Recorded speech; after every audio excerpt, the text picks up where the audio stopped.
Ladies and gentlemen, boys and girls, enemies and friends, welcome to the show that never ends. You are tuned into On the Real, where we keep you up to date in the latest of the world of TV and movies. And this is our 20th, you heard it right, 20th episode.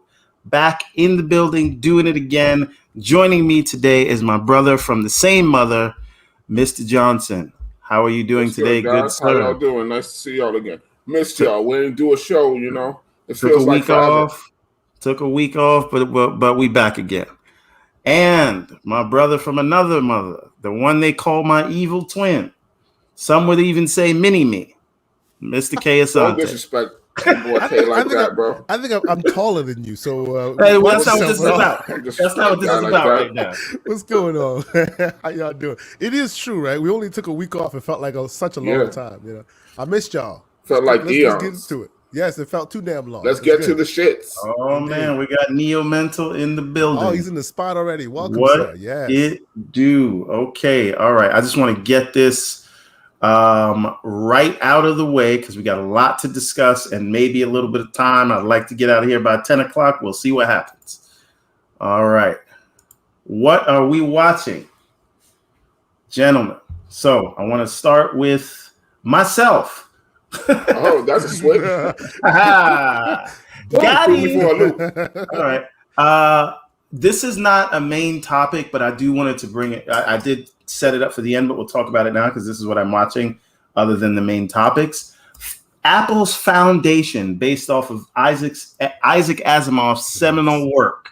And if you are into hard sci-fi, this is your show. And I'm telling you, the scope, you cannot imagine the scope of this thing. We're talking about interplanetary travel, light speed, end of the universe kind of thing, dynasty clones. We're talking budget-blown, movie-level caliber. It is all on screen. You think it did, and the production value is nothing short of watching a Star Wars movie from Disney, but not as terrible.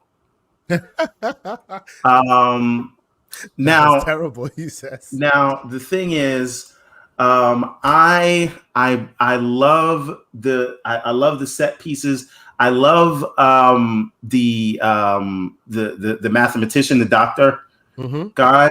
I don't know that I love the main character, and I can't think of her name right now. Oh, I feel like she's too. I feel like she's too young. No, she. But this might just be me as an old man, right? Yeah, like I want to see people in their 30s and 40s, or I can't empathize. I really think she makes it because the politics of that show, and we're going to keep it very spoiler free because it's still going on. If it was one of those things that's happened already, then we'd spoil it. But the politics, the interplanetary politics going on, the setup, the way they have their god system is so interesting. Oh my. Dude clones himself in multiple. Yeah. Okay. So we can explain that. That's not really a spoiler, right? Yeah. So by the way, there were space elevators in this thing. Yes, sir. Right. But the thing is, was it 5-hour space elevators? Yeah. The Galactic Emperor. There's always 3 versions of him. So he clones himself at a certain age, right? When he's getting up in years, and then. That clone is a young boy who is taught by the older version, right? And the prime. The prime is the actual ruler who gets advice from the elder, and then which is all you, right? It's all the same person. And then the younger one sort of learns from both of them, and then he becomes the prime. The elder goes away, and the old prime becomes the elder. Right. We watch a lot of these things over and over again. They put different twists on it. I have not seen this before. Well, here's the thing. All the things that you've seen come from this. You know how old this book is? Oh, yeah. I've heard of it from a long time. I think I was like the 50s or something like that, right? Yes. So most definitely, yeah. So and the scope of it was so sort of vast that no one ever thought you could put this on film. But this is you didn't ask the Wachowskis to do it. Right. And it would have went left. Now so some complaints. I do not, and the emperor, the prime emperor anyway, is played by the villain from the first Guardians of the Galaxy. What's his name? Oh God, yes, No, yes. who was the villain in they have Guardians of the Galaxy? The first I got to look it up. Yeah, they have a dance off, Ronan. the whole thing. Ronan, yes, the guy yeah. that plays The Ronan guy in that plays Ronan the the Ronan. MCU. Accuser. Not Yes. to be That's right. confused with Ronan Hawkeye. Correct. Exactly. But I do not think. Oh, we got Pixel Bit G in the building. There he is. Cheers, What's going my on, dude. man? All right. So I do not think. I don't know that he has the charisma to carry this in the way that we need him to for the show. So I feel a like little mustache twirly, which is appropriate. But- I like that. no, but I don't know. I just feel like for me to take the subject, and another thing, this is like a blatant, and I know it was written in the 50s, but people were worried about climate control back then. This is a blatant parable to climate control. Because the premise of Foundation is that the good doctor, whatever his name is, somebody tell me his name if you remember, he basically has found such a complex mathematic equation that it basically allows him to tell the future, right? And his equation tells him that the galactic empire will fall, and everything and the entire galaxy will fall into darkness in 500 years. Not today, not tomorrow, not in your lifetime. Well, maybe in the emperor's lifetime, but 500 years from now. And he needs to convince them that if they do nothing, the galaxy will be at war with itself and in darkness for 30,000 years. And what he is proposing, he says the darkness cannot be stopped. And what he is proposing would limit the darkness to only 1,000 years versus 30,000 years. Oh, by the way, it's Jared Harris. Okay. Charismatic actor, the doctor you like so much. Yes. Jared Harris. Very great actor. He has a lot of credits, shows that he's been in. Oh, by the way, I'm not going to I think he did it. You think who did it? If you watched it, you're going to know what I'm talking about. Okay. Well, don't drop spoilers on people without dropping out of context. I didn't say who he was, but you know what I'm talking about. I know who you're talking about. Do you agree? I will not. I want to see episode 3. I think that's what the end of episode 2 was an allusion to, but that's neither here nor there. Yes. Now, and the dude who you say has no charisma, I disagree. Lee Pace is his name, and I think he so far. No, I'm saying this role is not. He's no Cersei. That's all I'm saying. Okay, I'll give you that. The Cersei's are very few and far between. Right? He's no he's no Tywin Lannister, because that's what I wanted to see from a role like that, right? So cool. Okay. That, and did you buy mainly this, because all the other things I've been watching we have specific topics for. Okay, cool. But did you buy the relationship between like the bodyguard and the new the lead actress? It was a little rushed. I didn't buy the chemistry either.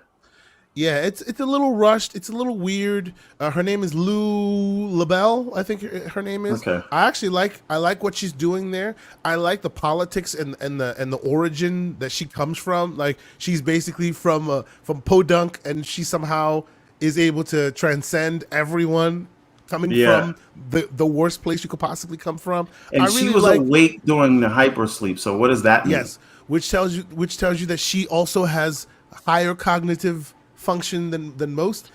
Her culture is, they're basically it's a parable of some African societies where they have beads implanted under their eyes, and she basically has them removed so she can be more quote unquote normal, but then she sticks out like a sore thumb even more. It's a very, very interesting show. I would say the jury's still out for will this be a success? Like, will they land it, and will it be great? Will it be known as great? But I honestly think that the beginning reviews for them aren't warranted. I think that it's very promising. Yeah. Okay. So, I'm very excited to see episode 3 tomorrow. Maybe it'll come out at midnight tonight. Not that I should be up that late, because I got to get up at 6 a.m. every morning, but that is neither here nor there. Aside from the topics, Mr. Johnson, what else have you been watching? I watched Squid Game. I don't know if either one of y'all That's watched one of that. the topics. That's one of the Leave topics. that for later. I've also been watching Dark Side of the Ring. They brought that back. Okay, tell us about it. Hiatus. Speak on it. Basically, in the first 2 episodes back, just from those 2 episodes, they're talking about canceling Ric Flair and John Cena because of antics on the show. Those who are in the know like Ric Flair. He used to do this thing where it's just like, the Ric Flair robes and the stuff, styling and profiling and whatnot, on the limousine riding, jet flying, wheeling, dealing. Well, he used to be out there butt naked. That's right. I was about to go butt naked under the robe. You know what I'm saying? And then he would do this shit because one of the other wrestlers was there defending it. Some wrestler dude, and they talk about defending him. I mean, he got canceled off rip for defending Rick, but he was just there like Rick is just doing the Rick thing, and then it's just there like sometimes, people get offended by it, but he's just being Rick. But he's there swinging his dick around like a helicopter and shit like that. Because they're on, it's called A Plane Ride from Hell. So it's just they're like, it's the stewardess on there and they were physically assaulting her. Razor Ramon as well, like assaulted this woman, like grabbed her and like pulled and popped the buttons on her shirt and shit like that. And it's like he passed out, so he don't really remember it. But it's like they had cases and cases of liquor carts, and it's like they were stuck on the tarmac for like 7 hours. And the stewardess is supposed to serve them, but they just ended up just taking it and just drinking whole bottles, to face. And basically they assaulted a couple of these women, That's and it's like she said for years she didn't say anything about it. Like WWE settled it out of court, and like nothing really happened to Rick because Rick is like a made guy. But now it's just there like he's been let go from WWE. They don't put him in none wrestling? What what he does is like he's a manager. Like for dudes who don't have no personality and can't talk, he'll stay there and do like promos with them. Talk about how his wrestler is the greatest and blah blah blah. Back in the day when Bobby Heenan and hype man, Bobby Heenan, the mouth of the South, Jimmy Hart, he would do that for people. That's basically what Rick does. And every now and again he gets in there and mixes it up. At 70 years old, but now it's like he's canceled. Years old, yeah. That's crazy. And like, it's crazy that he's been able to stick with it for that long. I thought he retired and was done for a while. I mean, because he has a certain lifestyle, Ric Flair lives like Ric Flair. He spends so much money, so to maintain that lifestyle, that's why he still does it now. He wastes so much money. Okay, interesting. Okay, anything all else right. you watch? Sorry, I was just sharing it out on the socials. All right. Yeah, I already did that, bro, when you was talking. Hey, man. These are things that got to get done. All right. So, Mr. KS. Oh, if you're not done, please continue. Yeah, with John Cena, they're trying to cancel him because of the episode that came after that. It was this wrestler, I forget his name, but he came out as gay, and like because of that, like he was tortured his whole career because of that shit. He ended up killing himself. But like John Cena was just there, like, was talking about how he was never that good. It's just that like he got let go because he wasn't a good wrestler or whatever. But other people talk about how he was a pioneer and like they use his moves. Even now they still emulate things that he did. But John Cena, just being a company man, just shit all over him. So people was talking about cancel John Cena because of that. But it's just like his opinion, but it's just like he came off like an asshole. Ric Flair came down on the guy as well in that same episode. So, but Ric Flair was already being canceled because of the other thing. Now, interesting. Now, when do we think like the canceling is going to come to hip hop? Because I feel like there was some crazy things going on in the. You see what's happening with Little Boosie? No, I have not. You gotta explain these things to me. Yes, please. I mean, he said something crazy about Mark Zuckerberg's wife and his child, and about the way they look. But because it's like if they took away your Instagram and your Facebook, you think doing this shit is gonna get it back? If you using this, you need their platform because you don't have a social media platform to promote your stuff.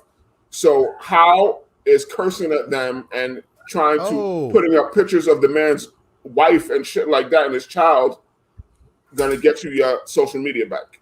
Smooth move. Hey, we got a couple. Eternal Umbra in here. We got My also man. in the decks. Bill Cosby. Thank you so defense, much for coming checking us out. That's Bill awesome. Cosby shouted out Lil Boosie, and so Mm-hmm. everybody go support. Oh, Lil that's Boosie. not a Isn't good that the one. kiss of death? I think what's going on. That's not the shout out. Apparently, to Bill you right Cosby. now. Apparently, Bill Cosby also was defending R. Kelly, but then his publicist came by and said, "Oh, Bill didn't say that. It was him. He was just using his IG or his social media to say it. It was his words, not Okay. Bill's." Okay, sure. Some You gotta drama, do man. the dance moves. Okay. But listen, I think Pixel is right. Boosie does not give AF. Okay, now Mr. K. Asante, what have you been watching before we get into the main topics? Yeah, so I too was watching Foundation, so we've already expounded on how great we think that is, In and we should detail. watch that. In And detail. they need to. It's too late now, but I think they've made some casting mistakes. Also, a red flag for me on Foundation. I know this is your time to talk. No, speak. I speak. saw David Goyer was attached to this thing, Okay, and that gave me that pause bothers you. because the only good thing David Goyer has done is The Dark Knight and Batman Begins. And that doesn't warrant him another shot. Come on, Yeah, now. but he did that with Christopher Nolan. So I'm going to give Christopher Nolan the credit there. But when he was on his own, he did Blade 3 and BVS. So you tell me, sir. I feel you. Only 2 episodes in. Oh, and Dracula 2000 he also did, I think. Dracula 2000 wasn't terrible. It looked good. It didn't have very good sir. writing. Oh, okay. Let me ask y'all a question real quick. Did either one of y'all finish the new Masters of the Universe? I actually was about to talk about that until Because we didn't do a show last week. All right, y'all go ahead. It's one of our topics. It's not one of our topics, but He-Man go ahead. Masters of the Universe. I finished it. It's A awesome. He-Man show Everyone about should He-Man. watch it. It was is a good. great show. Actually, it's like He-Man and the Power Rangers. Really, That's what I was. That's exactly that's what it is. Really, That's exactly but it was still what I thought good. about it. It is He-Man and the Power Rangers, but it's good. Because he chose to Oh, we share got Stu Jersey and Brap in the building. Oh, we getting some really good community members. Welcome. What made this good different people.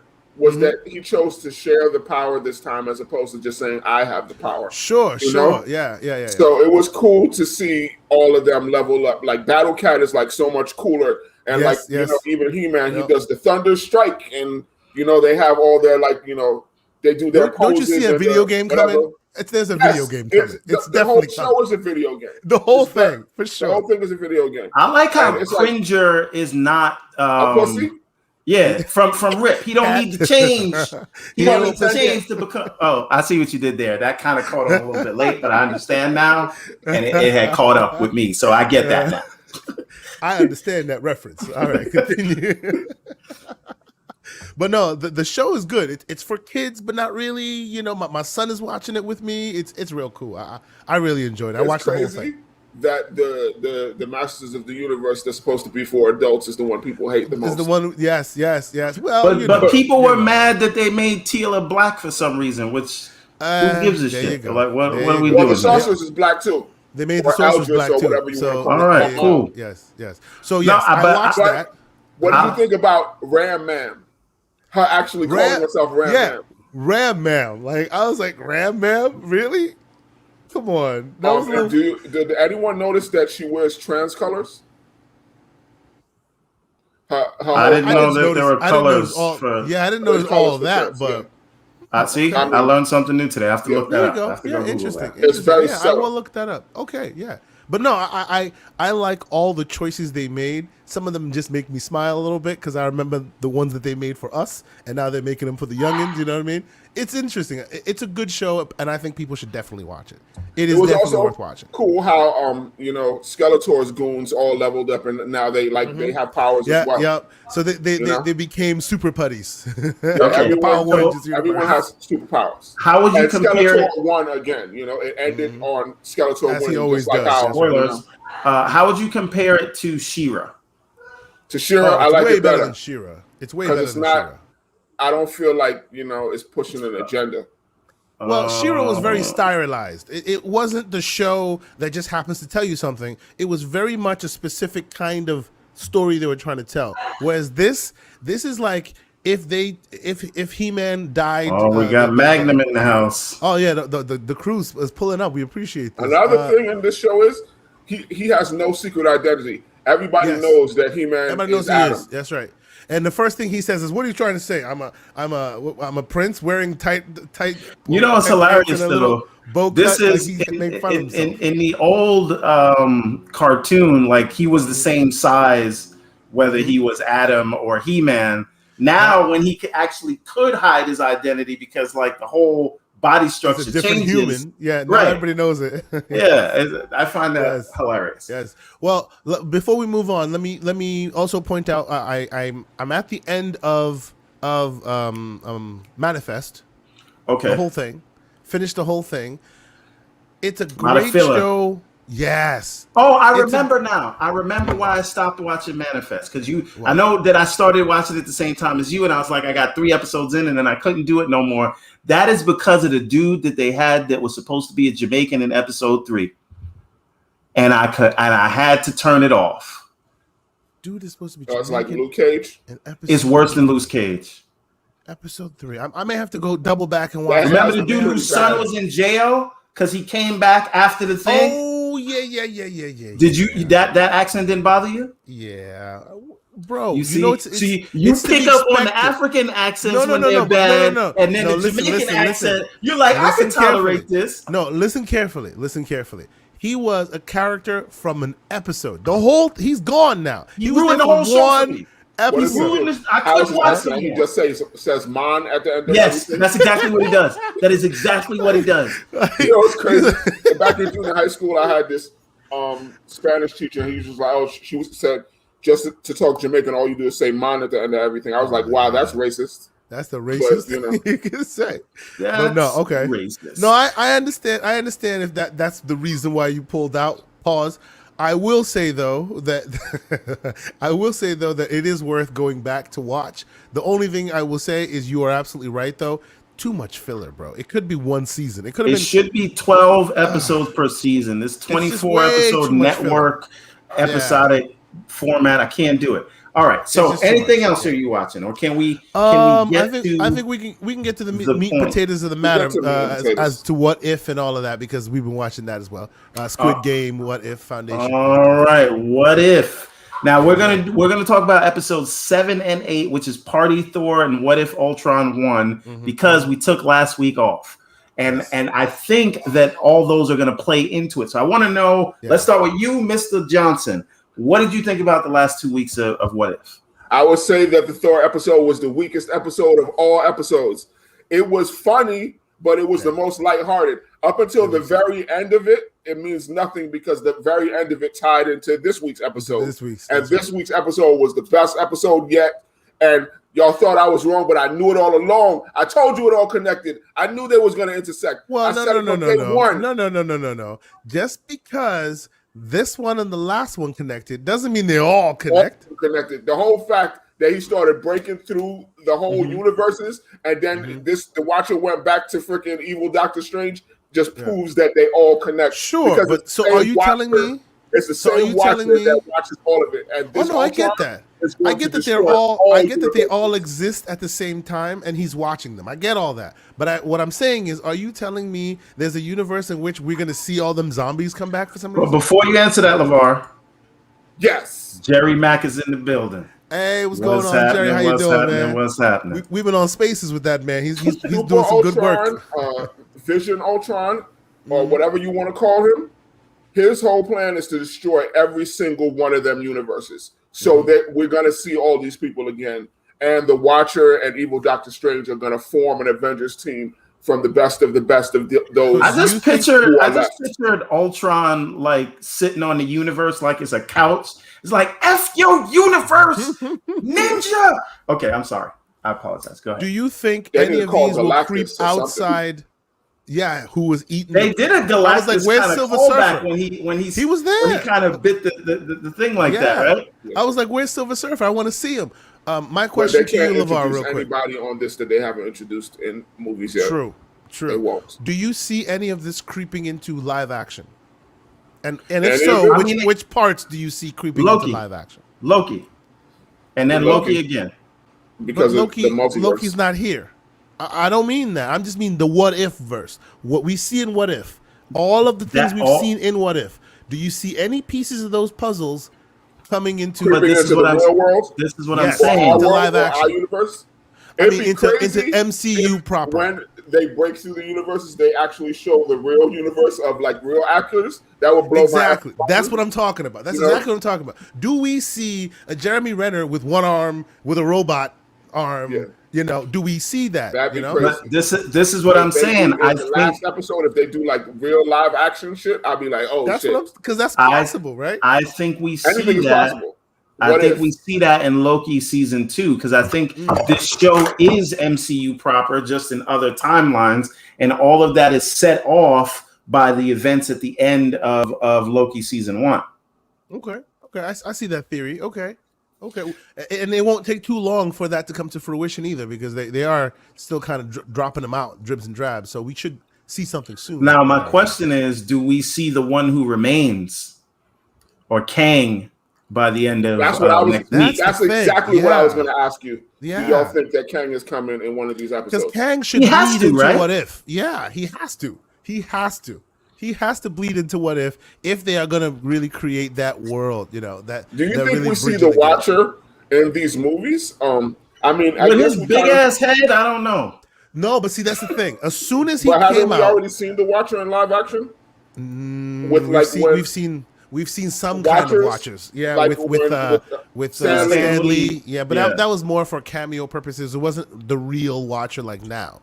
Honestly, I thought he would stay in animation until his skin tone changed and he started saying "what the fuck" and all of that. You know. Yeah. Okay, I got a question. How did you feel about that? Because I feel like it kind of broke out of.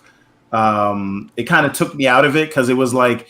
Instead of being this sort of all powerful being, he became like a dude from California. What the hell is going on here? I hear what you're saying, but I think they earned it because if you've watched every episode until now, right? He's been this stoic dude who I thought he was about to take a selfie. That's all I'm saying. No, but my point is he has earned that because every time they keep driving the same point home. He's seen everything that has been. He's seen everything that will be. He knows it all. So nothing surprises him. And then this dude just shows up. So I can imagine him going, what the, you know what I'm saying? Like, he earned it. He earned it. I get that it's weird because all of a sudden out of nowhere, this godlike figure. Doctor Strange. Well, but Doctor Strange, he expected that. Too. But he expected that, right? No Cali slander. This was out of left field, you know. There's no Cali slander, but that for sure. No, but this seemed more out of left field than Doctor Strange because he'd seen Doctor Strange and all his variations, right? So seeing him become the Squid Strange is probably a universe he's seen already, right? All right, I do have a question. Something else that bothered me about this is how quickly. How quickly Ultron was able to eliminate Thanos. Oh, don't get me started. And if he that. could do that, why couldn't Vision do that at the end of Infinity War? Yeah, why did Vision do that? Because Vision has the same power. Yeah. Well, maybe the excuse is because Vision was damaged. Nah, because he still had the light beam. You want to know why? Because the Russos didn't write this shit. Okay, cool. My only maybe complaint, that's why Hulk had both his arms, but that we exactly. I said this is the green room, but this is my only complaint. Only complaint, and you guys are free to dash my dreams and tell me it's not worth it. It's no big deal. James Spader. James mother effing Spader. Where the hell was James Spader? I honestly think that him not being there was a bit detrimental to this show, because he made Ultron. A lot of people didn't like the Ultron movie, but the only thing that even the movie that people liked was, hey, James Spader really made that character. You know, he turned this robotic thing into such a character, you know, as James Spader himself is, right? And all of a sudden, without him here, oh, come on now. If Disney wants to make him available, he'll be available. They probably didn't want to give him the bag. But they should have given them the bag. They should have given the bag, because who they got to do it was adequate. It wasn't out of the... Because that's one thing Ultron was. Say what you will about the movie and all this and that. Man, that robot had personality. The whole thing was he monologues for 20 minutes. I'm sorry? They could have made it the dude, you know, who plays Vision, Paul Bettany or whatever his name is. Sure, they could have picked him too. Well, but you know, his character, Paul Bettany's character as Vision, is soft-spoken. So even if you replace him with somebody else as a voice actor, he could do it more menacing, like, kind of like when he was doing like the White Vision in WandaVision. Yeah. I don't think replacing him is as detrimental to this as James Spader, because that dude is just all personality. Like, he is all, to the point where, like, you've seen they've replaced Tony Stark in certain with voice actors. Him as well. Yeah, Tony Stark died again. Spader. Every episode he dies. Like, dying. What the fuck? Yes. They trying to drive it home. He's not coming back and taking no 50 million. It's not as bad as James Spader, but even James Spader, him not being there is also bad. It takes you out of it a little bit. The only one who's not there, look at it like it's a different universe. So sure, because they didn't use so many other people, it could be just a different person in this universe. The only one whose voice acting that has grown on me since they started, I didn't like it at first, but now I'm like, Black Widow. Black Widow, yes, Black Widow. Right, I like and her it's now. that actress is the same one who did Poison Ivy in the Harley Quinn show. In the Harley Quinn show, yes, yep. So it works. She does good work. I like her. Yeah, she does. Okay, really so now where's this going? Because the next episode is the season finale. There's only 9 episodes they've said. Oh man, and there should be another season 2. There will be, but we're not getting that no time soon. It's going to be a cliffhanger. Not anytime soon. Not yet. So tell me what you guys expect. The next episode is that building the team of the Avengers from all the universes. From the end of every episode, right? You notice there was a thing at the end of every episode? Yeah. So at the end of Thor, Ultron shows up. At the end of the episode 2, the Black Panther thing, Ego shows up to get Peter Quill. Maybe it is to get... the next episode longer than normal? No idea. Do we know what happens the next show after this? Because it's not season 2. Do we know the next MCU thing, whether it be Disney Plus or whatever, after this? Eternals. So Eternals, like November Eternals. That's it. Yes, and then Hawkeye's in December, I think. Okay. So I think they're gonna go for a Die Hard vibe. I think it's gonna be fun. It's gonna be good. It's gonna be very good, and it's gonna be during Christmas time. I'm here for all of it. So my question, the reason why I'm asking this is because, when have they announced that they're doing the Multiverse of Madness film coming out? I feel like that's 2023, right? 2023. So if that's the case, chances are season 2 of What If won't happen before the Multiverse of Madness. I don't think it would. No. Yeah. So whatever happens in the next episode will set up somewhat the Multiverse of Madness. I don't know that you can count on that. They have crazy Cumberbatch. How else are you gonna? Because remember, Cumberbatch has already been announced as will be somewhat involved in Multiverse of Madness. They haven't officially said villain or whatever, but he is officially in there somewhere, And we think Squid Strange will be that guy. Right? That's the speculation right now. The Squid Strange will be the one that will be in the Multiverse of Madness. And if there's not going to be another episode and Spider-Man, which is going to be what you call it, and that's December.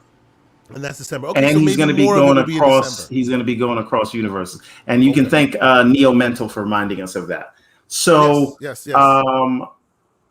I think we're going to see the weird cutoffs at the end of every episode so far leads into episode 9, because everything was a setup. At the end of episode 1, Nick Fury meets Captain Carter. Episode 2, we see Ego going to meet Peter Quill. Like there's something they need to stop. We see zombie Thanos, right? But Ego's dead. If it's to be believed. Yeah, that's in one universe. Connected. He's dead. That's in one timeline. He's dead. Remember, we're going across different timelines. Okay. So right? so while Vision is killing things, he may have missed some other Egos, because he did kill Ego in this killed episode. Ego. But remember, that was before he found out that there were multiple versions. Okay, so there's another Ego. Do you think we see multiple versions of the different characters in the next episode?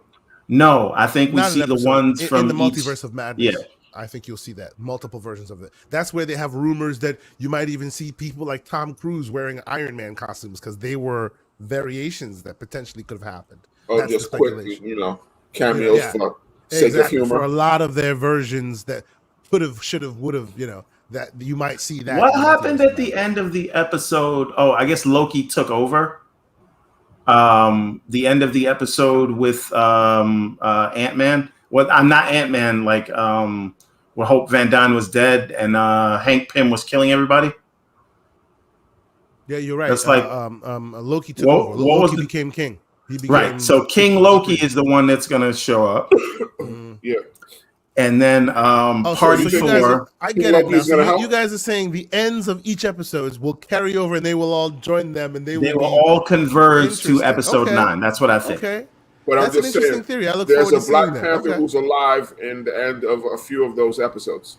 Yep. There's Star-Lord, Black Panther, and one-legged Black Panther. But the one with one leg, he can't go nowhere. Come on. Like they couldn't give him a bionic leg. Come on, bro. They the ones who gave this dude his bionic arm, so they're gonna give him a bionic leg. Yeah, but there can only be one. So one doesn't require extra patch-up work. All right.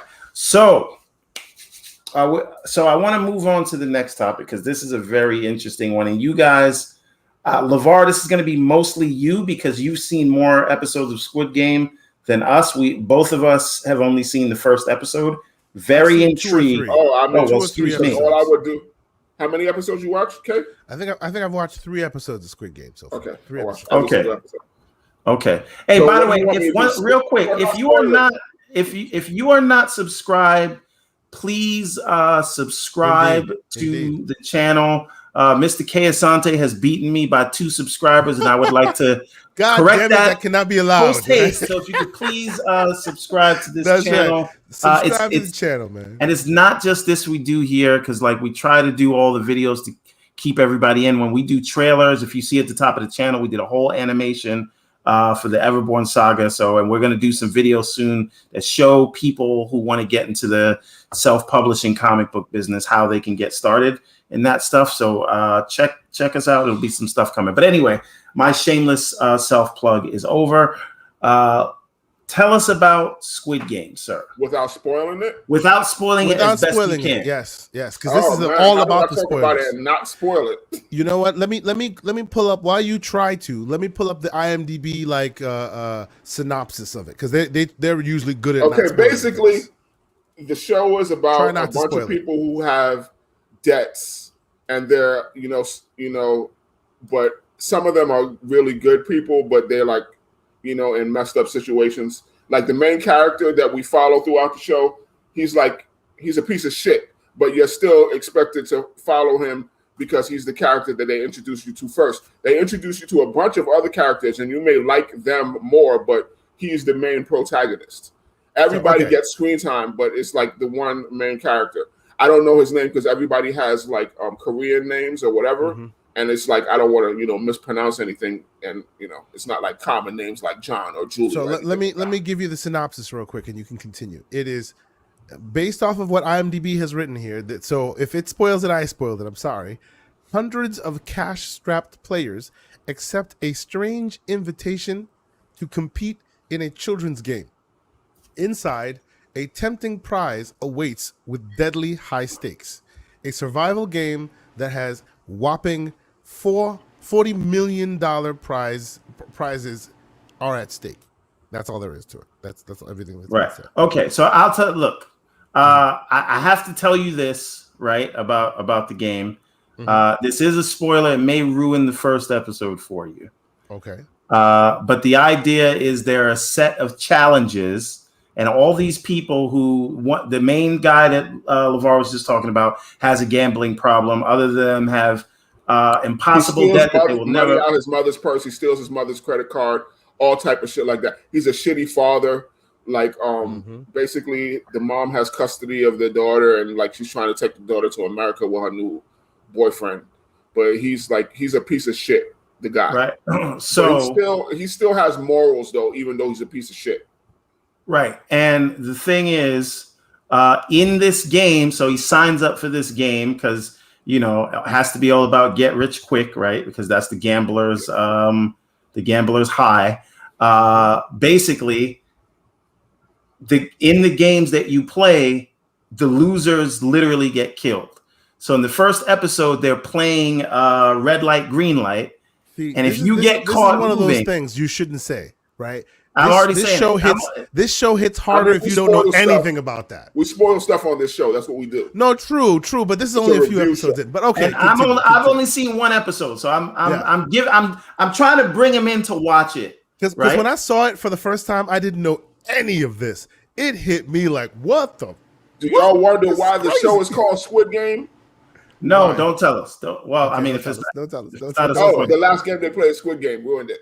Oh, okay. Boom. That's why they showed it at the beginning. Okay. Yes, but anyway, so it's the idea is the winner will take the whole pot. And I haven't seen this, but I'm assuming there's rich people that are betting on this and watching the poor people. It really has a Parasite vibe. So it seems. Yeah. Yep. That's exactly what's happening. Stop it. So the people, and then they realize, oh shit, shit just got real. And then there's a cameo with Martin Lawrence, and he says shit just got real while he's driving a car. And then they get back to the Koreans movie. are walking around, right. and Martin Lawrence just shows up, and goes, "Yo, shit just got real." And right. And then Keenan Ivory Wayans jumps in and then says message, and then they go back to the show. But anyway, message. If you remember the rules, it's like once the game starts, you cannot quit the game, and it's just there. Like I believe the third rule was if everyone agrees to stop playing or majority agrees to stop playing, then the game is over. So basically, that happens. Originally. You don't have to go beat for You could spoil the first episode. That's all we spoil. Yeah. To get him in. Let's stop talking about it then. But just tell us if y'all, it's a good show. Watching and spoiling. It is a good show. The end. Yeah. Basically, it just keeps going where they play very simple games, but it's just there like you form teams. Well, and what we're skipping over. We're skipping over how elaborate these things are. Like, it's almost like they're transported to another world, or presumably that's how they are made to believe. That it's like the production they put into it is just completely wild. Like, basically places with staircases that show up all over the place. The weird stuff. I mean, these people are rich, so they just bought a warehouse and just tricked it out. No, it's an island. It's not a warehouse. It's an island. Remember? Yeah, it's a whole island. That all it is just stages that they do this, and that all it is just an island with. I mean, at the end, he won 40-something billion won or whatever it was. He won some ridiculous amount of money. But these people are rich. I ain't gonna say too much about how it works or whatever, but they're setting it up for season 2. I'll say that much. Okay, so but it's like we would say during the show, people they form teams and bonds because they start. It's like, okay, maybe we should form a team. So then, even beyond the teams that they pick during games, they tell them pick other teams. Sometimes it's this many, and sometimes it's however many, and then you might end up having to go against somebody who was on your team in another team. Yeah, I get it. Because it's every man for themselves. It can only be one winner. Okay, or they could all just agree to stop playing. He says, "Thank you for not giving it up." No, but this is really, we really only talked about the first episode. Yes, it really is the only first episode. Now you don't need to see the first episode anymore. See, Well, that's the first episode. The show is crazy, and you will never guess the twist at the end. I'll say that much. True. Because it's like I didn't see that shit coming at all. But telling them a twist means they're gonna look for a twist now. Yeah, it's not really a twist. It's just they're like when you find out who's behind it. All right, that's it. So now you know somebody's behind it. That's it. We don't want to know no more. Okay, I'm getting us out of here. There's always somebody behind it. There's a couple people behind it. There's a lot of people behind it. Moving on. Okay. And this one I can't speak too much to because I only watched one episode. It's not one person behind it. It's bigger than that. It's bigger than Nino Brown. That's all I'm saying. Okay. Midnight Mass. This is the next very big deal. Very big deal. This is from Mike and by Flanagan. the way, real quick, Neo Mental, I hear you. We also read that we will talk about it. The whole Johansson. Oh yeah, situation. that's part. Please that's the last continue. topic. We got a whole thing set up for that. About it. Go ahead. Okay, so Midnight Mass. It is the new Netflix horror series from Mike Flanagan. If you are a fan of this show, Mike Flanagan has a production deal with Netflix, a first look deal. And this is the third project in that deal that they have going on. The first was The Haunting at Hill House. The second was The Haunting at Bly Manor. And this third one is Midnight Mass. And I don't know if you guys remember Bly Manor and Hill House. But Hill those House I remember, not Bly Manor so much. So what they do, they use most of the same cast, but completely changed, like American Horror Story. Like every season, different characters. They play different people, and it's a whole new setup, new universe each season, but with a lot of the same actors. So Midnight Mass is the latest, and I don't know if you. And Haunting at Bly Manor was his take on The Turning, and this is a take kind of on. Really, there's a lot of vibes around Salem's Lot kind of thing. They're out on an island. Things get crazy. I don't want to give away what kind of horror story it is because I think it is better if you find out. It's a slow burn, but I think the character work is so good that he's done. And this may be his best work so far in terms of what he's done for Netflix. Now he also did that Shining movie that just came out. That was him. He directed that, and he has written and directed every one of these episodes.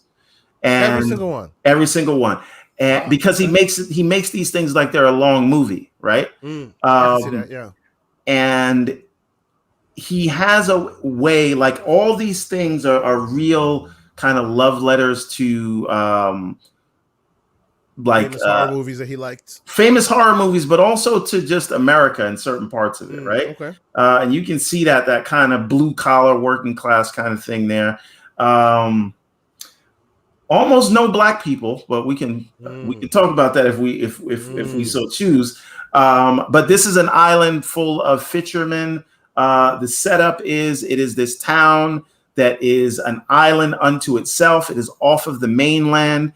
And the population is only 127. They said it was dozens. They said it used to be hundreds, now it's dozens. Yeah, but dozens is like there's still 127. Like it's yeah. So yes, exactly. A dozen. Right. And there used to be over 500 people on the island, but then it was like the BP oil spill or something affected them. Wherever they are, I don't know where they are on this episode and a half. Right.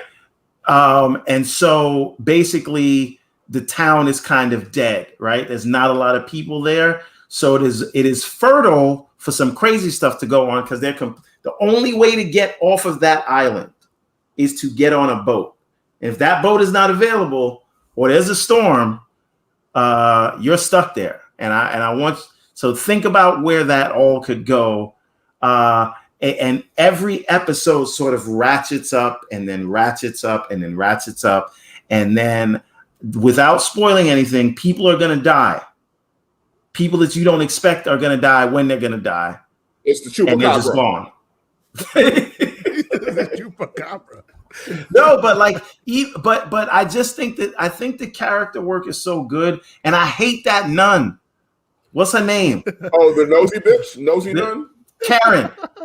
Yeah, I want her to die. Yes, she deserves to die. And I hope she burns in I hell. hope she burns in the hand. He killed that man's dog, Alpha, even though he crippled a little black mulatto girl or whatever. Easy. Crippled that girl. Easy. We But doing the too dog much. didn't deserve that. He's getting a little loose. The dog didn't deserve it. Loose Magoose. And you don't know that she killed the dog. Yes, I do. She admitted it. She was like, she didn't. Yes, she did. Oh, Beverly Karen.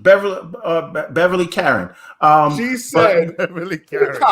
She said, "Oh, if that ever happened, oh, you tried to say, is that what you're doing?" Oh no, she was cool with that. If that ever happened, and plus, the girl who the dude who killed that that girl in the car accident who was locked up for 4 years, that girl he has a crush on who's pregnant. Yeah, like she saw her in there getting the poison and then trying to figure out even before she did that. So we know it's her. Plus, at the beginning, she said, trying to get the cop to do something about this guy's dog, that the dog tried to attack me. So 1,000% she did it. She is Carol Baskin. I'm saying Carol Baskin, he says. Killed her husband. Whacked him. Carol Baskin. That bitch is evil is all I'm saying. They're doing the Tiger King season 2, and we will be discussing that. Yes, they are. Indeed, they are. Okay, but yeah, she got to go. I'm just saying there's a lot of people that I don't trust, especially that damn priest. Priest? Yeah. You think he killed the dude? Don't trust them new ninjas over there. He just seems too nice. You don't trust nice. Figures He's new. He's new. We can't mess with him. I can't really say he seems good natured, but that could be just hiding the whatever, or maybe it's just there like the Karen chick, Bev Keen or whatever her name is. Maybe maybe she's a witch and she goes around killing cats at one night. Well, who knows? I'm going to say something that is from the trailer, so I'm not giving anything away. This is in the trailer to Midnight Mass. Okay. There's a girl in the wheelchair. He tells her to stand up and walk, and she gets up and walks. What? It's in the trailer. But she can't walk. Well, he just told her to walk, and she got up and walked. How do you not trust her then? How do you not trust him then? Listen, man, you can't be looking at these works. They might fool you, but what I'm saying is, walk for real though. No. What I'm saying, look, that was in the trailer. You can figure it out if you want. But I want you to think this small town who is very religious. If they see a miracle happen, what will they start to do? I'm just putting that idea in your head. They'll all start coming to church. They're gonna come to midnight mass. True. Why would you have a mass? You know what? I'm done. Okay. So eventually they're gonna have a mass. Okay. So Mr. K. Asante, what do you think Same about shit with Squid Game? It always has to come to. So I will preface it by saying that I've only seen one episode, and I agree wholeheartedly that it's a slow burn. Where actually, my wife and I watch these shows together, and we do one at a time. So we were focused on getting rid of Manifest, and we just finished it last 2 nights ago. So we watched one episode of this after 6 weeks because they dragged that shit out. But anyway, hey man, we watched 2 or 3 episodes a night. That's a long show, bro. It took 3 years to finish. Okay, it's a long ass show, bro. We more already discussed there's a lot of fillers in One Piece. But anyway, it's a lot of filler. But no, I agree to slow burn, and you guys clearly are much further than I am in it. But I really like where it's going. Just the production values alone, I'm there for. It's very good. No, I really like I urge you to go back and watch Hill House if you haven't finished it, and Bly Manor. And I urge you to finish watching Squid Game and Masters of the Universe. I have one episode left of Midnight Mass, which I will watch tomorrow, and then I'm going to finish Squid Game the next day, and then I'm going to try to get Masters of the Universe done by the weekend. Been done that already. That's So no, and I'm telling you, if you think it's interesting now, wait till the crazy stuff start happening. Like it's gonna get Probably by like episode 4. ridiculous. It's only like 7 episodes.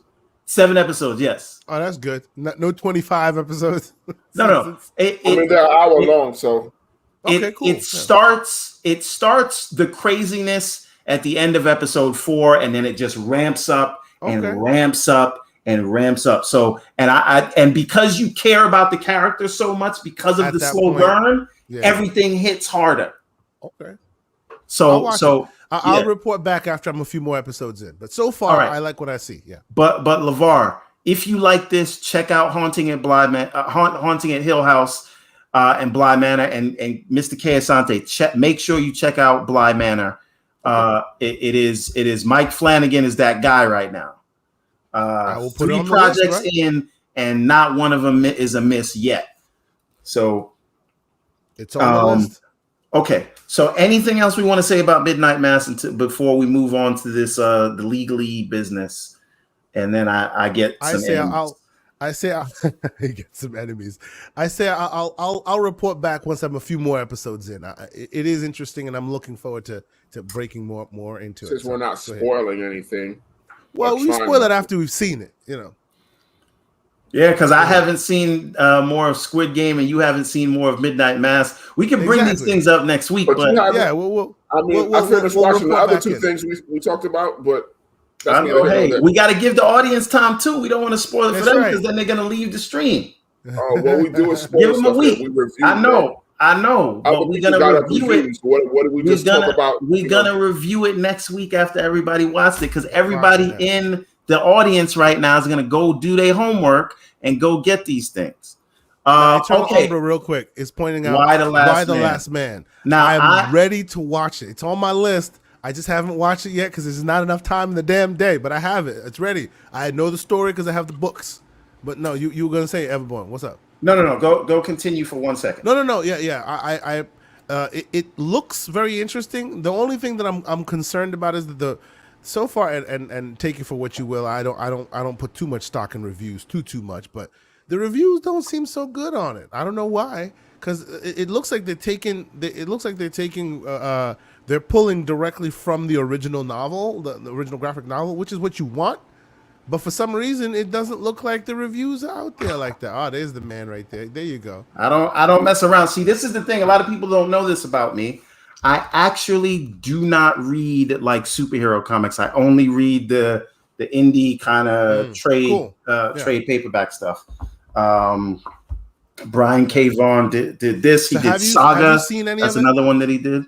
I have not. I have not seen any of it yet, and it is on my list. But these days I kind of try to wait until some of these things are over so I can just knock them out in a weekend. Binge the whole thing, right? I'll do the Disney Plus stuff once a week, but I forget about shows. Yep. I agree. If I can't. So especially like my thing, if you want to get me to watch a show, make it less than 10 episodes. And give it to me like all at once. Pause. Okay. So in other words, this means we will double back. Expect us to double back on Why the Last Man once we've seen it all. And I'm also going to double back next week. I'm going to go watch Free Guy. I haven't seen it yet. Yeah, I'm waiting for that to come to Disney Plus and or Hulu. But the last thing that this is not on our topic list, but this is sort of the what we're watching. What's the name of this? Into the Night. So I got you on this thing. Oh, LeVar, yes. LeVar. Okay, let me tell you about this. I'm going to try to sell LeVar on this one. Okay. No. Hold on. Don't spill the beans, bro. I'm not going to spill. This is not like the other one. Don't spill them beans. This don't is also tell them another what one. It's about. Well, let me read the IMDb headline and see what they say to people, because I think this is another one of those where if you oversell it, you might spill the beans. So before you say it, I just want to. It's 2 seasons in. Each season is 6 episodes, and each episode is only a half hour or 35 minutes. So you could knock one season out in a single sitting. So it is a quick watch. Hot, crazy premise, and so they the IMDb spoils the whole situation, which is weird. Okay, but all right, I guess we might as well speak on it then. Okay, all right. So It's fine. So I'll just tell you the premise. You guys say if you want to watch this thing. Remember, this is on Netflix. 6 episodes per season. 2 seasons in. Only a half hour per episode. We've seen everything. So it's so good. There is an issue with the sun. The sun is killing everyone out of nowhere. It just happened overnight. Where if the sunlight hits you, you will die from like radiation poison instantly, and you can't go underground. Well, if you do, so anyway, so this military guy gets wind because the government knows about this somehow, and he hijacks a plane, and they have to continue flying west so they stay in the dark, but they have to land and grab fuel and supplies and things every time, and they have to keep the plane going, and the drama plays out there while they try to figure out what's going on to stay alive. And that seems like a million years ago. After all the things I've seen, that's where it starts. And let me be clear with the audience. This show starts at 11 and goes up from there. So make sure you're not you don't have heart issues, right? Because boy, you're gonna start at 11 and keep going. My wife is like, are they gonna stop at any moment? Like we need to breathe a little bit. But yes, it's a very good show. Right, and then it's people double crossing people and trying to leave them during the stops so that when they can leave without them and whatever. We can have a review kind of conversation about it later, but I will say if anybody's interested in watching it, this show is Into the Night. Into the Night is on Netflix. It's a quick watch. Yes. So the problem I have with it, and we'll get more into it as people watch it, but it seems that they take things seriously that aren't important, and the things that are crumbling all around them, they go, and they keep it moving. That's the only thing that I'm like, they're busy like, Bob did this to me.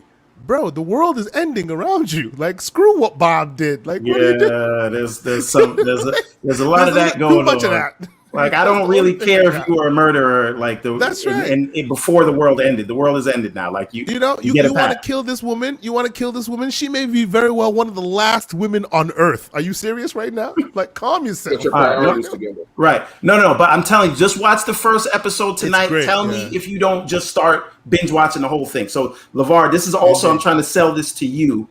I'm telling you, you are gonna like this show. Into the Night.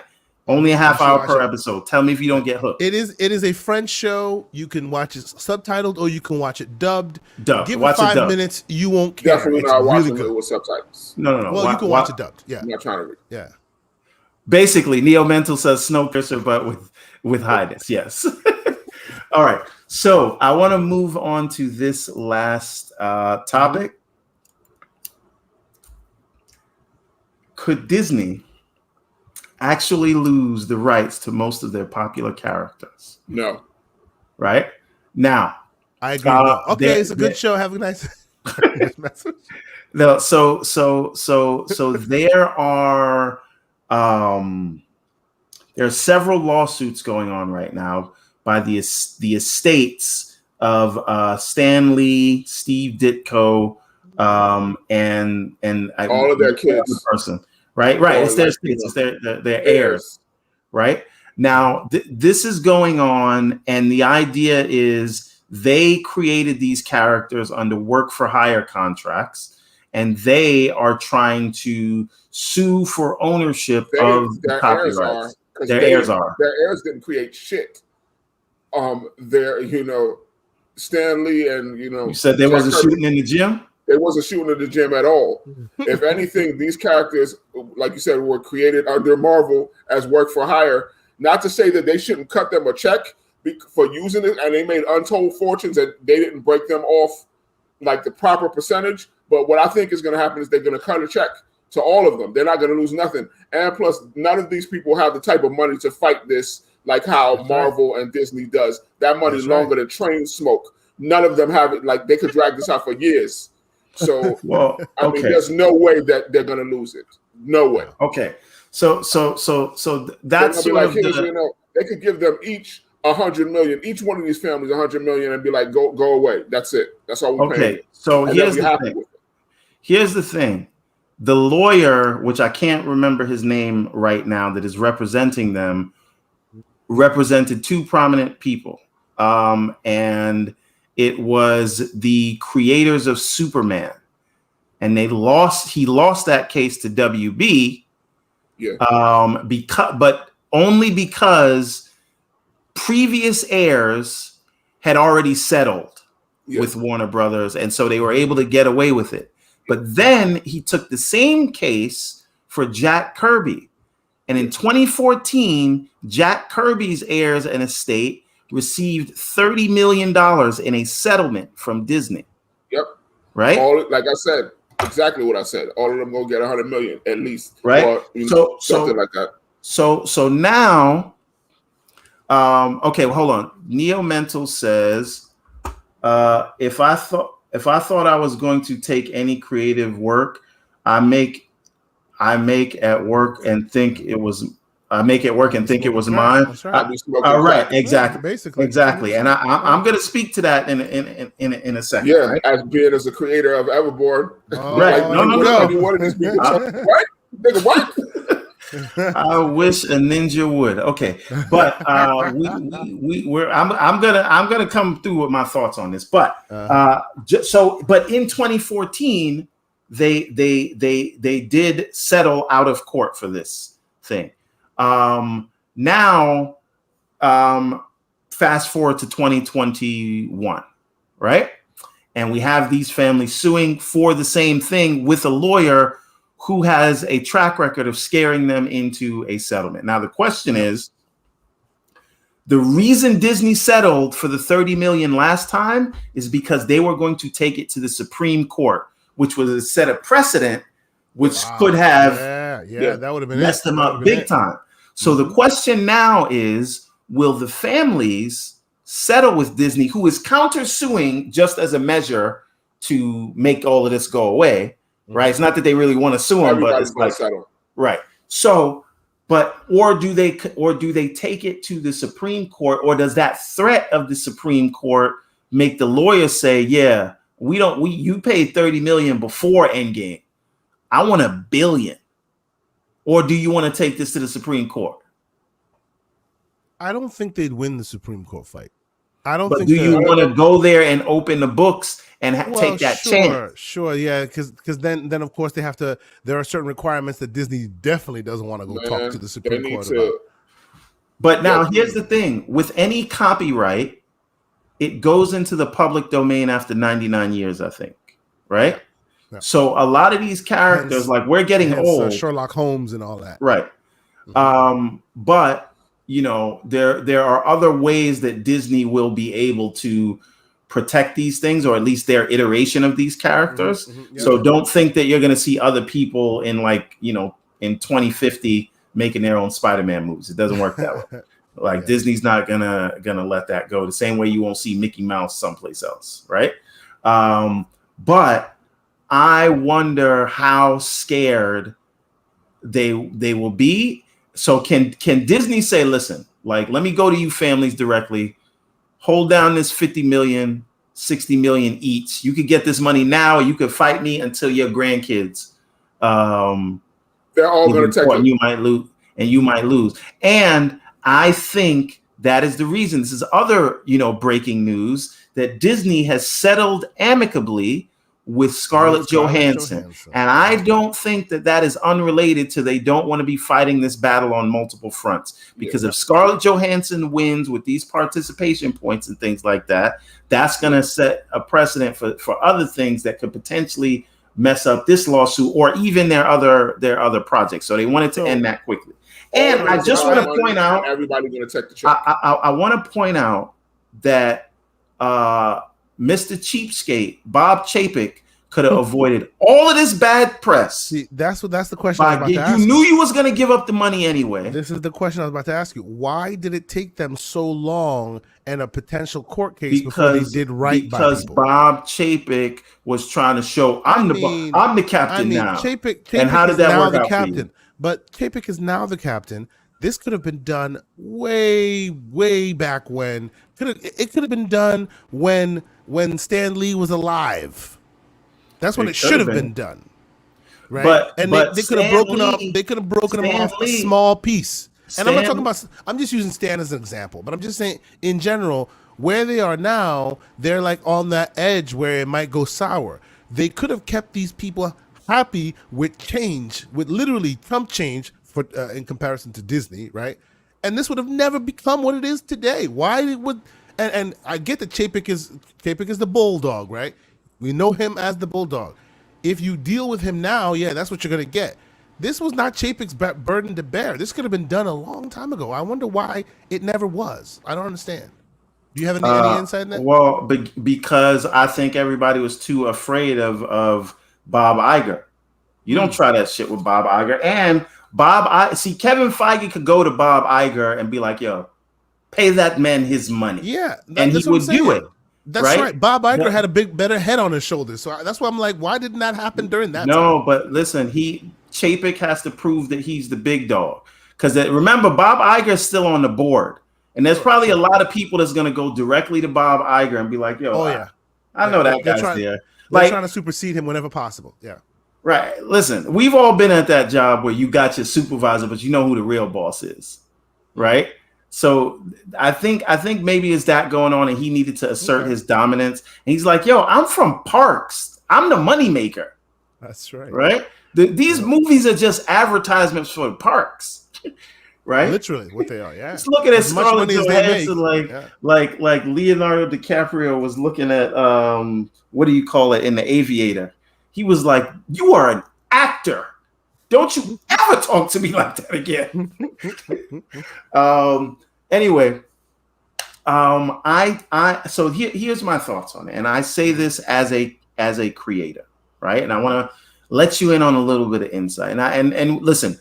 I do think the families should be compensated. I do think they should get more fanfare. And I do think they should get cameos in the movies, because a lot of people are under the impression that Stan Lee created all of this by himself. And while he was instrumental and he was the front face, there are a lot of other people involved in this, and we should know them the way they should all be household names the way Stan Lee is. The way Stan Lee is, yes. Right? Absolutely right.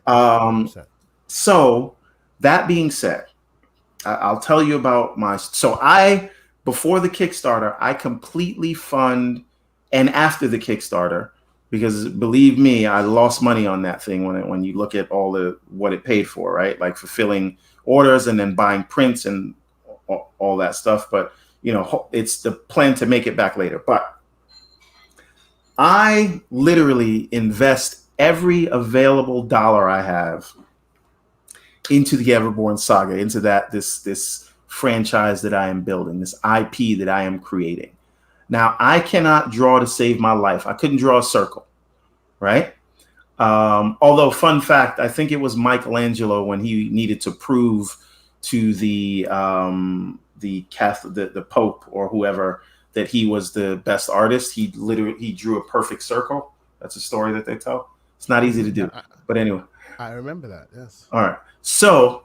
And that's a good callback, isn't it? Okay, but anyway, okay, I learned that in art class in college. But anyway, I can't draw to save my life, so I do work for hire artists, and they do the page art, and I give them the script, and we walk through what's happening, we walk through the moods, we talk through all those things, but they do the art, and they lay out the panels. I don't even lay out the panels. I just say this is what needs to happen on the page, and they got to figure out what goes where and how to interpret my stuff. So it is a collaborative thing. And this is why I always, on the books, I print their names on the front, right? Because they are important. However, none of them would work for points. None of them would also invest money that they could be putting away for their kids' college funds or for their 401ks or paying down their mortgages or car notes or anything like that.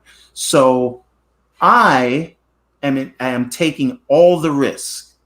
This is between, high credit card bills. This is between all disposable income and some not disposable income. Beg, cheat, borrow, and steal in order to make Everborn what it is. And for them, they don't want to take the risk that it may not pay off. Because if Everborn never becomes a thing, if I never get that Disney buyout, guess what? It's no sweat off their back. They got paid already. Me, I am taking the risk because all of this money could end up being wasted. So when the day comes and the Everborn Saga live action movie makes $2 billion in the movies after 20 previous films, and I was the one who made that risk, who took that risk and had that foresight to put all of this together and do all of this marketing and talk to the people and get the IP out there and get it sold and work out the licensing deals. I did all of that, and you drew some pages.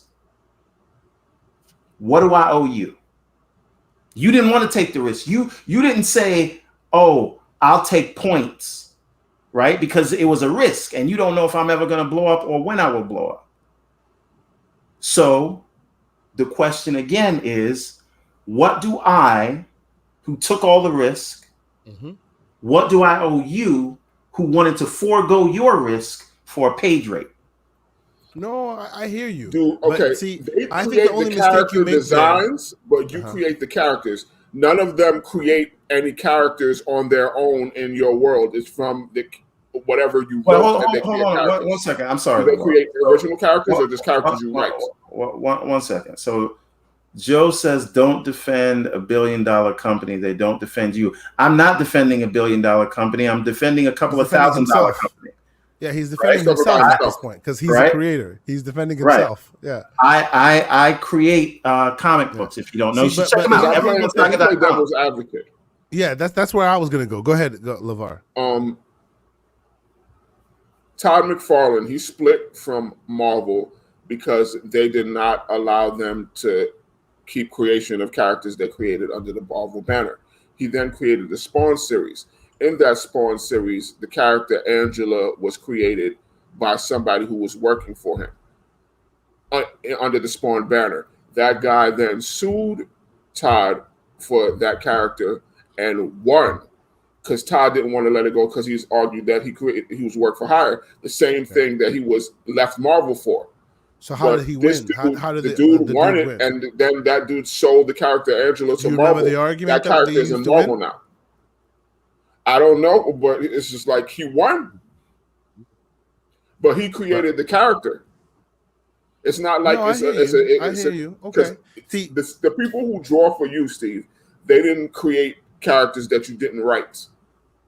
But I'm saying if they created their own original character, there might be precedent for them to say they own it because they created that character and then brought it to you. But see, and part of this is the Marvel method of I don't know if you guys have ever read those books or watched those YouTube videos about the Marvel method, collaborative method, so it is a collaborative process and you do work together as the writer, right?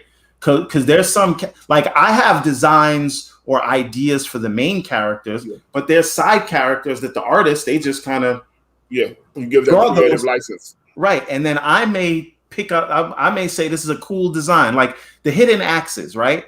They weren't supposed to be a big part of anything, right? They were written as 6 very big, imposing sort of general type characters that were in the background that you knew that Baltimore was going to have to fight. But after I saw their designs, I gave all of them backstories. And now when you see them arrive, you can see that there's a history in the world and they will go forward in it. But but I hear you and I hear his devil's advocate. I will say it's more of a happy medium here. And it's more specifically to you.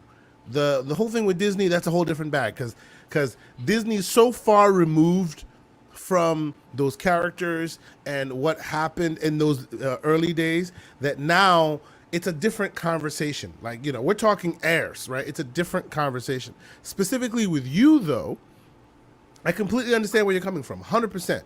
But you yourself are even being your own devil's advocate because you're now coming with the information that even though it was your bread that was buttered, I'm cutting this clip out at the end of it.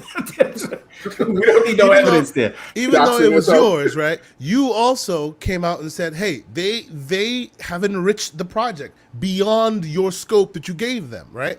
So I would assume, knowing the man that I've come to know as the Everborn Saga, if that time were to come, you would probably not do the Bob Chapek thing because Yes, it's true that they were work for hire, 100%, but you yourself have even come right now and said, look, they made this product better, not by my specific requirements, but they took my requirements and they even blew it out to certain instances where it actually informed my creative juices to then put more back into it. So that warrants more than just what they were given initially.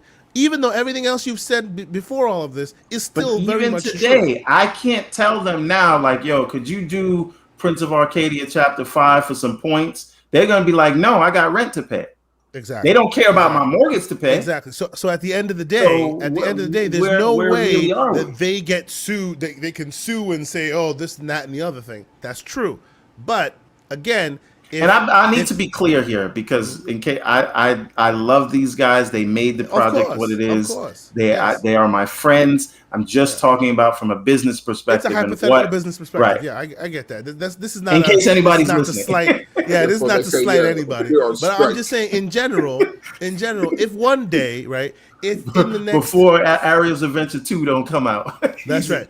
In the next 10, 15 years, let's just say, right, all of a sudden you turn on your TV and there's a live action Netflix version of the Everborn saga, I would think, and you can speak to that, I would think they would get something. What they would get would be within your purview to decide, which is exactly what Disney should have been doing, to decide, because yes, it's true that if you want to go to the letter of the law, you have every right to go there, and you'd be right on that. But do you disagree with me on that? Do you think that there's a world in which, let's say there's and I own the trademark and the copyright, but what I'm saying is I've always tried to do that. I've always provided bonuses. I give page rate increases, but at the end of the day, if I tell them tomorrow, I don't got it because I had to pay my car note or something like that, or I'm in the hospital, no pages is getting done. No, but that's my point. I understand. So that is a one-way street. I get that. Yes, it is. And it will continue to be a one-way street until you maybe find some additional resources that will agree to points or something like that. That's not the issue. But here's the problem, though. Here's the problem with points, and this is it needs to be discussed. Mm-hmm. It's very easy to ask for points when you know the thing is promising. Sure. Right? It's a whole different situation when it's fly by night, like a flash in the pan. Oh, we don't know what's good tomorrow will bring. Right. When all I got is a bunch of notes and I want you to help me bring this to life. Will you do it for free? That's very different from seeing the actual thing several chapters into it, and knowing and seeing the audience reaction to it and say, yeah, I want to get on this train. No, at that point, you don't get points, because unless you're bringing something like your name to the table, you can't come in there and say, now that I see it's going to turn into something. The equation is different. Yeah, I get it. I mean, this whole thing is different because it's heirs suing. It's not even the actual creators who did it. It's but you want your kids to be able to take advantage of the work you did in your lifetime. So, but I feel like before it even got to this point, Disney, from they started making billions of dollars, they should have broke these people's families off. Like, look, what would have been a smart move? Right when they bought Marvel. Right when they bought Marvel, when they saw the game plan, when Feige had that that board, the meme where all those things are connecting, when that thing first started, that's when they should have broken off. Oh, here's a couple million for you, couple million for you, couple million for you. Why? Because they got it like that. And as soon as they do that, and when they do it like that, it wouldn't even just be a couple million for you because we're nice. It'll be a couple million for you, and here's a piece of paper you have to sign. What does it say? Well, that's between you and me. But they should have sent the lawyers out with a gift basket and some flowers and some baked goods. We will continue working with you. You will be part of the culture moving forward. We'll feature you guys. We'll make sure everyone knows you guys who you are. You should be household names. But here's a couple million, and here's a document of undisclosed content that you will sign and give to us. Like the shit Scarlett Johansson just signed. Exactly. This should have been from jump. It would have been no issue at all right now. But of course, they had to nickel and dime Gotta until cut the check. here we are. This is the same dude who had to be like shamed into paying his workers in the parks $15 an hour. Oh, bro! So what do you expect? He was about to pull out of Orlando. Ruthless. Just let the whole place go. That's what he was threatening to do because of the pandemic. You know, that dude. Oh, forget about it. He better hope he doesn't piss Kevin Feige off and make Kevin Feige go over to Warner he's already Brothers. done that, right? Hasn't he already started pissing Feige I'm off just with saying, certain pissing him decisions off he's to the get point into where he go to starts WB? because you got to Oh, understand, it doesn't matter anywhere Kevin Feige goes right now. Yep. They will be He like, rolls. you take what you want when you want it, and that's it. Here's right? your bag, big sir. Do with it what you will. You are here. We want you here, please. And I think that Kevin Feige is already kind of setting his team up. You know, that's how you see Victoria Alonso and all these guys as executive producer right before you see Kevin Feige's name now on everything. But Neo Mental brings out a very interesting point. If you did this for one, you have to open the floodgates. Sure. But when we're having this conversation, we should not look at our pockets and make this conversation happen because, yes, those are floodgates. But to Disney, after they bought Marvel, let's say they made a $200 million budget. I'm being generous. $200 million budget to break off a piece to all these various sources. They'd be fine. It would be done. There'd be nothing else. And not everybody needs to get a small piece of that. Not every character that's ever been created by Marvel needs that. We're talking the Spider-Mans. We're talking the X-Men. We're talking the characters that are so beyond the page, so beyond the hardcore fandom that it's a household name. They deserve like something of recognition, right? And LeVar said this, and I agree with him. It's so far removed because it's their heirs, right? And even Marvel themselves can't. I'm sure some of them that used to work there still work there, but I bet this is all so far removed that even at Marvel proper, they probably weren't. Most employees weren't there when any of these things were being done and all these characters were being created. You know what I mean? All of this is so far removed. It's more about the precedent and the idea of it. Right, I'm sure that, and this is just me speculating, but based on how long this kind of conversation has been going on, as far as the heirs talking about their parents not getting what they were deserved and all of that stuff, this conversation could have been quelled so long ago to the point where it wouldn't get to where we are today. That's the only piece of the puzzle. I'm just like, come on, Disney. You know, this dirty PR wasn't necessary. It really wasn't. Yeah. I'm telling you, I think it is hubris, right? Sure. And just for scale, right? This is devil's advocate to my own argument. Those bonuses that I give based on whether it's a good sales month or Kickstarter or whatever it is, that would be like what they could give 30, 40 million to these families is the equivalent of me giving them $150 bonus. Yes, really, exactly. When you think about it relatively, right? Yes, that's why I say let's not have this conversation while looking in our pockets. This is the same, like we're gamers, so we would speak gamers. This is people going, well, if they buy this, they have to make their money. Bro, you do not see the money these people have, the way they move with money, it's beyond your imagining. So the idea that, oh, they can't do that because it's too much money. They can break off chump change, the equivalent of chump change, and you will never eat another day. You'll never have to work another day in your life, and you'd be happy with it. That's what they should have done from jump. That's all I'm saying. Yeah. That's what they should have I'll done. tell you what though. If I ever do that Disney deal, I want points. You're damn right. You're damn. Well, that's the lesson. But here's the thing. I want first dollar points. And if you don't know what first dollar means, exactly. I don't want it after your expenses, so you can do your Hollywood accounting. I want points up front from jump. That's right. I need like 3% of everything: toys, TV shows. Escrow for like 10 years. Hey man, I need that payment up front too, because mansions got to get bought. I need to be frivolous in my spending. I need my money now. I mean, because that's crazy if you see your character and then it's like they're making untold fortunes for it, and you still living in the same place. Like, what the F? Yeah, man. It is. Look, I can understand where all these folks are coming from, even though the legal precedent is not on their side. I get all that. I get it, but they can make a case, and like you said, even in the case of Spawn, some and obviously we need some logistics there, but it's not a foregone conclusion that yep, you're done, get the hell out of here, right? So you, Disney, don't want to test the waters. You just don't.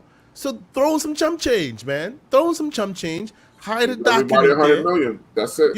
Put a document underneath there going, see this document? Once you sign this, you no longer exist to us and we don't exist to you. Enjoy your $100 million. You do not exist. The problem. We do not exist. A generation from now, the new heirs is gonna come back when they used all the money in Vegas. Well, so now they're gonna come back. My great grandfather made this thing, and that's why the law, the way that document is written has to be so damn ironclad that it'll take your own level of high-powered lawyers to undo their level of high-powered lawyers. But of course, this is Disney. Say from here throughout eternity, we own this character in all universes, in perpetuity, in the multiverses, for multiple lifetimes. Now, here's a question, though. I know, Disney, great. They print money, sure.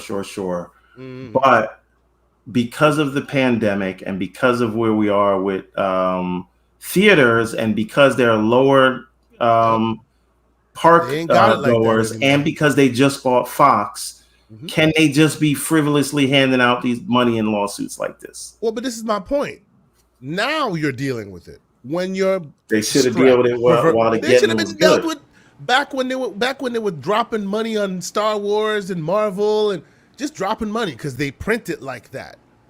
You could have nipped this in the bud a long time ago. And now they're getting froggy. They want to leap, and you have no choice but to deal with them, and your resources aren't what they used to be. So lessons learned, Disney. You know what I'm saying? Like, come on now. Yeah. Okay. Well, that's it. I am a corporate shill, apparently.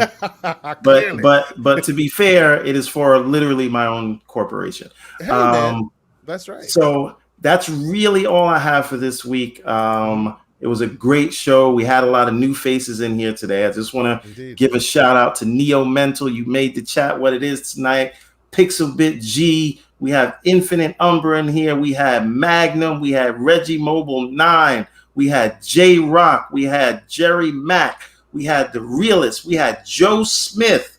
The chat was amazing today. Yes. So yes, shout out. Oh, Brat was in here. Indeed, he showed up. New Jersey. Yeah, indeed. Snydex. How do you say his name? Cinedex. Okay, I can't read. It's late. But I thank everybody, and like I said, if you have not, hey, Neo Mental, will you take an IOU? Oh, Big Bad Mo in the building. What's happening? Oh yes, he's here too. If you have not already, please subscribe. It helps us out a lot. And again, Kay Asante just passed me in subscribers, and I cannot have that. So if you guys could subscribe, please. And like I said, here's the thing. There will be no show next week, but we will come to you live. And I'll tell you why. I will be coming to you all, and I'll try to make it a way so everybody's here. No. Live from the show floor at NYCC. Because next Thursday is October 7th, which Everborn will have its own booth at New York Comic Con. So if you are in the New York or tri-state area, please come on down. You can come by and we will be there. Me and the missus are going out there and we're going to try to Thursday show some from Comic Con. Yes. Or we'll at least try to check in. I can't promise the internet connection, so we will see what's going on. Well, you need to broadcast, bro. That'd be awesome. Yeah, we'd like to check it out. We'll pre-tape it. Or maybe you guys will do the show and I will come in live Hey, something I mean, like that. I'm gonna probably be at Comic-Con on Thursday, so yeah. Oh well, there's that. There's that. But we could tape something and upload it, so there will be content. There are options. We will figure something out. But next week, Comic-Con, I'm trying to move these units. I got 1,500 books to sell. Let's see if it can all happen. Posters, T-shirts, all the drip you can imagine. Giving out autographs and selling hugs. Okay. Free autographs, paid Mr. Johnson, tell the people where they can find you. And we got to get you on Twitter, man. We got to get your YouTube channel going for these action figures. I tweet out the link to this show. Oh, well, you need to do more than that. You got to give to the community, man, and they will give back to you. But this is how you get followers. You on a show, you follow a hashtag, you talk about these things. All of these people that's in the chat right now, we talk all the time on Twitter. All these guys are, I consider them my friends. So that's what it is. Be a part of the community. We'll give back to you. I promise you it will pay off. You got to set that up. So I'm just trying to publicly shame you into doing it. Set this action figure channel up. It's tradition of public shaming. Yes, tradition. It works. Shame. I'll figure out a channel. I'll do something. Yeah, man. Infinite Umbra. All right. Yeah, so we're going to get his channel set up soon. But where else can they find you, sir, Mr. Johnson? You can find me, real name, no gimmicks, LeVar F. Johnson, on all platforms, on Twitter, on your Instagrams, on your YouTubes. LeVar F. Johnson. And maybe he'll answer you because he's never actually on Twitter, but we're going to get him on there. Hit me up. Right. On one of those. All right. Mr. K. Asante, where can they find you, good sir? Yeah, so this it's gonna be an interesting week for me because I'm gonna be on a bunch of different shows and whatnot. But before I get there, I will say I will reiterate. Hollywood, you heard him. I just want to. I will reiterate what the Everborn Saga is saying. Please subscribe to the show. Please make sure you like this show when it's online, because when you like it, then Twitter goes, YouTube goes, people like it, and then more people will be able to see it. So we appreciate all the folks that have been liking and subscribing. Yeah, we have to play that algorithm game. So if you like the show and you like what we do here, please, subscribe to the channel and make sure you hit that like button, because that will make sure that we can continue to keep bringing you fresh content. I passed you 187. I'm too old. There you go. 187 murder. There you go. Good stuff. So tell a friend. That's for me. That is them again. TK0 Asante on Twitter, on Xbox, on all those socials and whatnot. I'll be on the Shop podcast this weekend. I'm so excited. On Sunday, I will be on the Shop podcast, and we will be chopping it up with TK Blam and the rest of the crew. They invited me out there, and I was so honored to be invited. So I'll be there on Sunday, and even before that, I will be on Fun Speculation. I think it's Fun Pop tomorrow night. I did that show once. It's so much fun. I enjoy hanging out with them and doing that. And I also have some other ones coming up soon, which I won't devolve just yet because we're working logistics. But spreading the news, man, spreading the verbiage, and I bring the Everborn Saga with me wherever I go. So if you have a chance, you follow me whenever I go live in any of those places. You of course will be able to see it live, and I appreciate the follow, and I appreciate the continued communication with the community. Again, and also Saturdays usually in the morning. This Saturday, believe it or not, we actually just got it worked out. Mr. K Mega will be joining us as a guest. The topic that I suggest is all Commander Lock. All I want to talk about is Halo Guardians and what's the future for Commander Lock. We will be knee deep in big team battle at that time. So maybe Halo will be a topic of conversation. Pause. Maybe. Anyway, maybe. But yes, y'all can come check that out this weekend. We'll be chatting it up with K Mega. So I'm excited to talk with him. He had me on his show, so I'm glad to have him on mine. So we will be having a lot of fun coming up this week. So how about you, Mr. LeVar, Mr. Everborn Saga? Come on now. I know this Saturday, this week is Comic-Con. What else is going on? We're gonna be on Primetime Gaming. Me and you, Mr. K Asante, on Monday. We are launching a new book, which I showed you. I can't show it to you right now because I don't have it in front of me and I don't feel like getting up. But we are launching Prince of Arcadia Ultimate Edition, Book 2, which contains chapters 3 and 4, and chapter 3 is remastered. We've updated all the colors, so we got a new colorist to come in and redo that entire book. It's like DLC for a book. Remake, remaster. Right, exactly. They did that with a lot of classic Marvel books. And there are over 10 pages of bonus content. How about that? This is artwork that you will not see any place else. So that is going to be released. That's called passion and dedication. Thank you, sir. The best it can be for the reader. Yes, and that will be launching at Comic-Con. Awesome. So we got those prints that literally just came in. Yes, it's the director's cut. So you'll be able to get that. But I'm telling you right now, there are only 100 copies of that right now because we're going to do a bulk print and do the hardcover. So right now, the paperback edition, after those 100 are done, that's it. So if you're in the New York area, come get them. And if they don't get sold there, then they will be put online until they're done. And then we just got to wait a couple of months for the hardcover edition, like how you have the other one. So don't wait. These are very limited edition. Check those out. And yeah, man.